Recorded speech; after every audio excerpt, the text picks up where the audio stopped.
নমস্কার। আজকের এই এক্সপ্লেইনারের সবাইকে স্বাগতম। আজ এমন একটা বিষয় নিয়ে কথা হবে যা হাজার বছর ধরে মানুষের চিন্তাধারাকে শানিত করে আসছে, আর তা হল সক্রেটিক মেথড।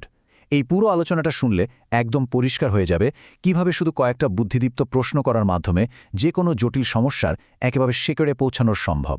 চলুন শুরু করা যাক। আচ্ছা, চলুন সরাসরি মূল আলোচনায় ঢুকে পড়ি। আজ আমরা পুরো বিষয়টা বুঝব 5টা ধাপে। প্রথমে আধুনিক তর্কের সমস্যা, তারপর সক্রেটিক মেথডের আসল সংজ্ঞা, এরপর প্রশ্ন করার 3টি ধাপ, আমাদের সুপ্ত অনুমানগুলোকে চ্যালেঞ্জ করা, এবং সবশেষে বাস্তব জীবনে এর কিছু চমৎকার উদাহরণ। তো শুরুতেই আসা যাক প্রথম ধাপে, আধুনিক তর্কের সমস্যা। দৈনন্দিন যোগাযোগের ক্ষেত্রে ঠিক কোথায় আমাদের বাধা তৈরি হয় সেটা নিয়ে একটু কথা বলা যাক। দৈনন্দিন জীবনে এই যে এত তর্ক বিতর্ক হয়, এগুলো কি আসলেই কারো মত পরিবর্তন করতে পারে? একটু ভেবে দেখার মতো বিষয়, তাই না?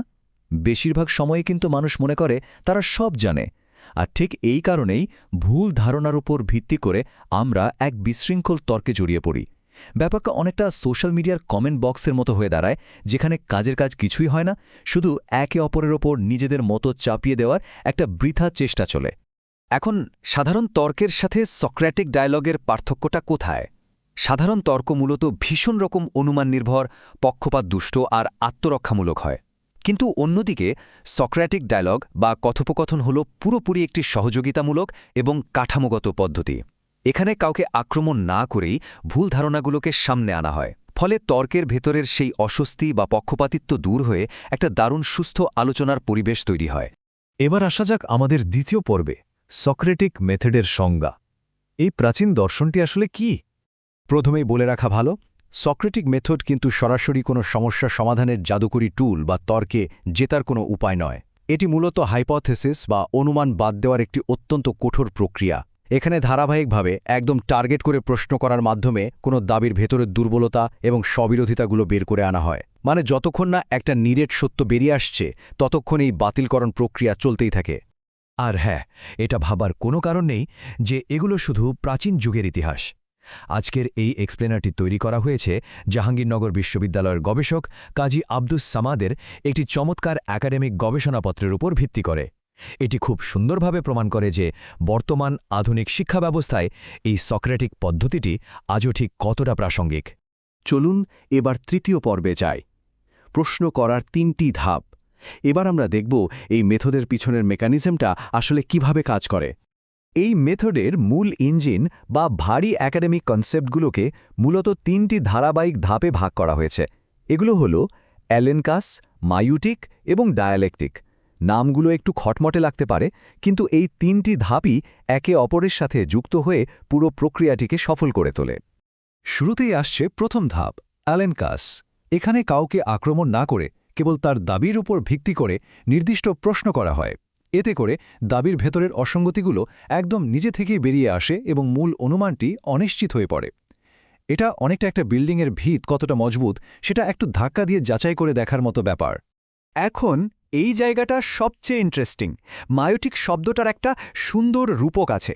এটি এসেছে গ্রিক ভাষার ধাত্রীবিদ্যা বা মিডওয়াইফারি থেকে। একজন ধাত্রী যেমন নতুন প্রাণ জন্ম দিতে সাহায্য করেন, ঠিক তেমনি এই পদ্ধতিতে কাউকে কোনো ধারণা জোর করে গিলিয়ে দেওয়া হয় না, বরং এমনভাবে প্রশ্ন করা হয় যাতে সে নিজেই তার ভেতরের প্রকৃত ও মৌলিক ধারণাগুলোর জন্ম দিতে পারে। চিন্তা করে দেখুন কি অসাধারণ একটা দৃষ্টিভঙ্গি। আর সব শেষে আসছে ডায়ালেকটিক। এটি হলো সেই সুশৃঙ্খল কাঠামো বা ডিসকোর্স যা আগের ধারণাগুলোকে একসাথে যুক্ত করে। এখানে ঘণ্টার পর ঘণ্টা ধরে দেওয়া একঘেয়ে বা অহেতুক বক্তৃতার কোনো জায়গা নেই, বরং এখানে ফোকাস থাকে অত্যন্ত সংক্ষিপ্ত সুনির্দিষ্ট প্রশ্ন এবং উত্তরের ওপর। একেবারে টাইট একটা ডায়ালগ যেখানে প্রতিটা কথাই অর্থবহ। এবার আমরা প্রবেশ করছি চতুর্থ পর্বে, আমাদের সুপ্ত অনুমানগুলোকে চ্যালেঞ্জ করা। এটা মূলত একটা ইন্টারনাল অডিট। ঠিক ধরেছেন, এই পুরো প্রক্রিয়াটি হলো আমাদের মস্তিষ্কের এক ধরনের ইন্টারনাল অডিট। সক্রেটিক মেথড একজন ব্যক্তিকে নিজের ভেতরের নৈতিক বিশ্বাসগুলো গভীরভাবে খতিয়ে দেখতে বাধ্য করে। আমরা যা বিশ্বাস করি তার পেছনের আসল যুক্তিটা কি। এর মাধ্যমে মানুষ নিজের ভাবনার সম্পূর্ণ দায়ভার নিতে শেখে। আর হ্যাঁ, এটা ক্রিটিক্যাল থিঙ্কিং স্কিল তো বাড়েই, পাশাপাশি নতুন ও সৃজনশীল বিকল্পগুলো নিয়েও ভাবতে খুব সাহায্য করে। তবে একটা বিষয়ে সতর্ক থাকা জরুরি। যখন এভাবে কাউকে গভীরভাবে প্রশ্ন করা হয়, তখন অনেকেই অস্বস্তি, উদ্বেগ বা একটু নার্ভাস অনুভব করতে পারেন। নিজের দীর্ঘদিনের বিশ্বাসকে প্রশ্নবিদ্ধ হতে দেখলে মানুষ স্বাভাবিকভাবেই আত্মরক্ষামূলক হয়ে পড়ে। আর ঠিক এই কারণেই এই পদ্ধতির জন্য একজন অত্যন্ত দক্ষ এবং নিরপেক্ষ সহায়তাকারীর প্রয়োজন, যিনি পুরো বিষয়টিকে কোনো আক্রমণ হিসেবে নয়, বরং যৌক্তিক আলোচনার একটা সুস্থ মাধ্যম হিসেবে ধরে রাখবেন। চলুন এবার চলে যাই আমাদের শেষ পর্বে, বাস্তব জীবনে সক্রেটিক মেথডের উদাহরণ। এতক্ষণ যা জানলাম তা প্রতিদিনের জীবনে কিভাবে কাজ করে সেটাই এবার দেখব। একটু খেয়াল করলেই দেখবেন এর ব্যবহারিক প্রয়োগ আমাদের চারপাশে সবখানেই আছে। যেমন ধরুন, কর্মক্ষেত্রে কোনো স্ট্র্যাটেজিক মিটিংয়ে প্রশ্ন করা হলো, এই কৌশলের জন্য কি কোনো ঝুঁকি আছে? আবার শিক্ষাক্ষেত্রে কোনো ভাইভা সেশনে হয়তো প্রশ্ন করা হলো, এই যুক্তির পেছনে মূল নীতিটি কি?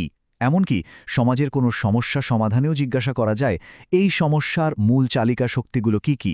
প্রতিটি ক্ষেত্রেই লক্ষ্য কিন্তু একটাই, কোনো সিদ্ধান্ত সরাসরি চাপিয়ে না দিয়ে কেবল চমৎকার কিছু প্রশ্নের মাধ্যমে মূল সত্যটা বের করে আনা। ভবিষ্যতের নেতৃত্ব বা ফিউচার প্রুফিং লিডারশিপের ক্ষেত্রেও এর গুরুত্ব অপরিসীম। ধরুন, কোনো সিদ্ধান্তের ফলে আগামী 10 বছরে কী প্রভাব পড়বে সেটা যাচাই করতে এই পদ্ধতি দারুণ কাজ করে। তাছাড়া আধুনিক যুগের ভিডিও কনফারেন্স, অন্তর্ভুক্তিমূলক সিদ্ধান্ত গ্রহণ কিংবা গ্লোবাল অনলাইন ডিবেট এবং ই-লার্নিংয়ের ক্ষেত্রেও এই পদ্ধতিটি অবিশ্বাস্যভাবে কার্যকর। এটি আসলেই আমাদের আরও বেশি দূরদর্শী হতে সাহায্য করে। আজকের এই এক্সপ্লেনারটি শেষ করার আগে একটি প্রশ্ন সবার জন্য রেখে যেতে চাই। আমাদের নিজেদের গভীরভাবে লালিত বিশ্বাসগুলো কতবার সম্পূর্ণ প্রশ্নাতীত থেকে যায়? একটু ভাবুন তো। আশা করছি আজকের এই আলোচনাটি আমাদের ভেতরের সেই না বলা অনুমানগুলোকে নতুন করে যাচাই করতে উৎসাহিত করবে। পরের বার কোনো গুরুত্বপূর্ণ আলোচনায় সাধারণ তর্কের বদলে এই সহযোগিতামূলক সক্রেটিক পদ্ধতিটি ব্যবহার করে দেখার আমন্ত্রণ রইল। আজ তাহলে এ পর্যন্তই। নতুন কোনো চমৎকার বিশ্লেষণ নিয়ে আবারও কথা হবে।